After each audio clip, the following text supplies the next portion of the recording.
So now let's go ahead and use our stoichiometry chemical skills along with the concept of excess and limiting reactant to do some practice problems. So in this practice problem, I give you a chemical equation and I ask what is the limiting reactant when I have 1.85 moles of sodium hydroxide, NaOH, and 1.00 moles of carbon dioxide. When those two quantities are allowed to react, what is the limiting reactant? So if you remember, by definition, limiting reactant is that reactant that produces the smallest amount of product. So to determine what reactant is limiting, I need to take the information that was given about each reactant and do a stoichiometry calculation and see how much product is produced and compare those product amounts and the reactant that produces the smallest amount of product, that is a limiting reactant. Now in this case, I didn't specify which product you have to calculate for. It can be either. You can calculate for the sodium carbonate or the water. Either one will give you the same final answer. But before we do any calculations to determine limiting reactant, hopefully you're all screaming at me and saying, but that equation you gave us is not balanced. That is correct. You should not assume that the chemical equation I give you in a problem is balanced. You should always check to make sure that it is. And upon inspection, you see that it is not. I have just one sodium on the reactant side and two on the product side. So that means that I have to add a coefficient 2 in front of that sodium hydroxide. That is great because that will also give me 4 oxygens. I have 4 oxygens on the right and 2 hydrogens. I have 2 hydrogens on the right. 1 carbon, 1 carbon. So I now have a balanced chemical equation that I can use to do stoichiometry. So I started out by writing down the number and unit of each reactant that I'm given. And I just went ahead and picked sodium carbonate as to what I'm going to calculate to determine amount of product and limiting reactant. So I go from moles of sodium hydroxide to moles of sodium carbonate using those coefficients of the balanced chemical equation.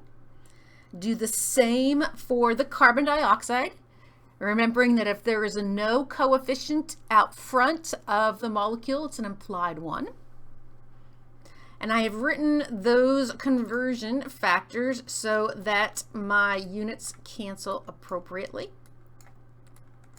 And so when putting the numbers in your calculator, remembering that numbers that are in the numerator are multiplied, numbers in the denominator are divided. When putting those in my calculator, I get that many moles of sodium carbonate from the sodium hydroxide and that many moles of sodium carbonate from the carbon dioxide.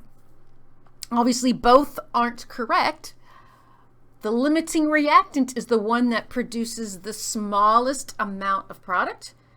0.925 is smaller than 1. So in this case, the sodium hydroxide is the limiting reactant and your carbon dioxide is in excess. So you know for this problem, I just asked for what the limiting reactant was. So I just did a mole to mole calculation. If I wanted to go on and actually calculate how many grams of sodium carbonate each of these gave me, I could have done that, but I still would have gotten the same final answer as to what is the limiting reactant. So in this problem, it didn't particularly matter, but there may be problems, or there will be problems, where you are asked to calculate amount of product in grams. And in that instance, you will have to do the calculation from moles to grams using the appropriate molar mass, just like in a problem like this. So let's say I give you this unbalanced chemical equation, and I want to know, I don't specifically ask you what the limiting reactant is, but I say how much copper, how much Cu is produced when I have 30 grams of copper 1 oxide reacting with 12 grams of hydrogen. Now, I didn't say that this was a limiting reactant problem, but anytime I give you amounts of reactants for a problem and ask you to calculate the amount of product, a little bell should go off in your head that, oh, this is a limiting reactant problem. I need to determine which reactant is limiting because the amount of product that is produced from the reactant that gives you the smallest amount, that is how much is actually produced in the reaction. So in this reaction, or in this problem, we're going to take our amounts of each reactant, use stoichiometry, as is kind of detailed in this little flowchart, to calculate amount of grams of copper produced. Then compare these two values. The value that is smallest is the actual yield of copper produced, with the corresponding reactant being the limiting reactant. But again, before I do any stoichiometry, I gotta double check my chemical equation. And again, indeed, it is not balanced. So I need to put a great big fat 2 in front of that copper. Now we're looking good for a balanced chemical equation. Number of atom on the left is equal to number of atom and type of atom on the right. So now I can go ahead and do my 3-step dance. I can convert my grams, in this case of copper 1 oxide, to moles of copper 1 oxide using the molar mass of that copper 1 oxide. Then use the coefficients of the balanced chemical equation to relate moles of copper 1 oxide to moles of copper. And then finally grams of copper using the molar mass of copper to give me a final answer in grams. Putting that in your calculator with numbers that are in the numerator multiplied and numbers in the denominator divided. Doing that should give you 26.6 grams. When doing a similar calculation with the hydrogen, it's going to be a similar dance, but in this case we're going to use the molar mass of H2,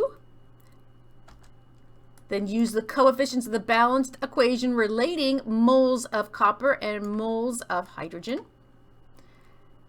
And then finally using the molar mass of copper to get grams of copper. And when doing that, you should get the number, and putting that in your calculator, you should get the number 755. So from that information, you should be able to determine not only what the limiting reactant is, but how much copper is produced. Because remember, limiting reactant always produces the smallest amount of product and also actually produces the amount of product in a reaction. So how many grams of copper are produced in this reaction? The smallest amount between 755 and 26.6, 26.6 grams of copper is produced in this reaction. And while it didn't explicitly ask in this problem, the limiting reactant in this case would be the copper 1 oxide. So you should feel comfortable doing problems like this for the exam. There are some examples on MindTap, obviously, and on the worksheet, and we will do some in class. In the next and final video for this chapter, we're going to add one more thing on to these stoichiometry problems, which is percent yield. We'll do one more example problem that kind of wraps up all these concepts. And that will be the end of chapter 3.